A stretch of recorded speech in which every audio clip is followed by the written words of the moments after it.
Okay. So ito naman. Fifth player, last na for now. Sino kaya? Last but not the least. Ito na. Last but not the least.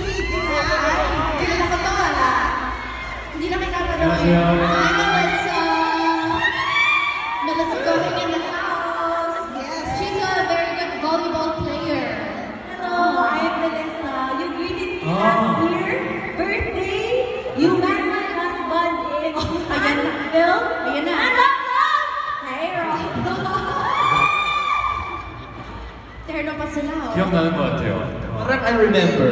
잘생긴 얼굴 기억나는 것 같아요. Ang pogi na kasi, ang pogi ng mukha niya. That's why I can remember. Ikaw pala ang nagdala eh. Okay. Oh, diba? Close eh, love it. Okay, so Melissa, good to see you. Excited ka na ba? Ready ka na ba? Pakita mo yung volleyball moves mo dito, ha? Okay, so let's see the next word. Okay, let's go. Are we ready? Jungi? Yeah? Okay, let's see it.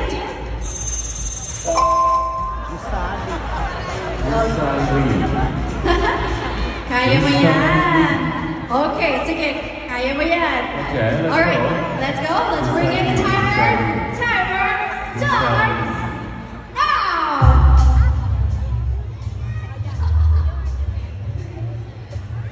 House. Bigger.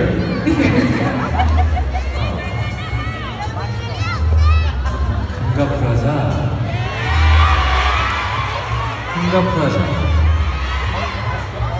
근데 빌딩.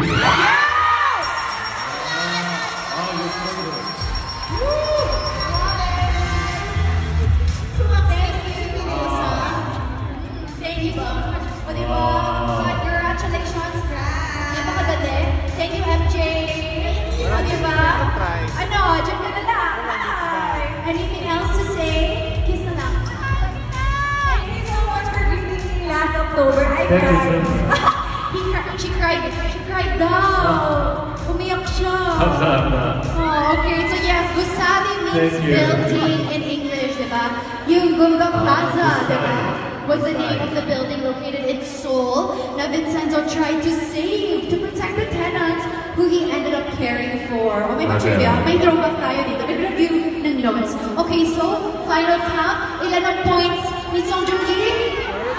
Perfect! 5 out of 5. Ikaw na talaga ang winner. Ikaw ang ano, sumakses. Can you say it? Sumakses. 수막ses. Yes. Yes, it means we all want success. 수막ses. Success. Yes. Okay, I love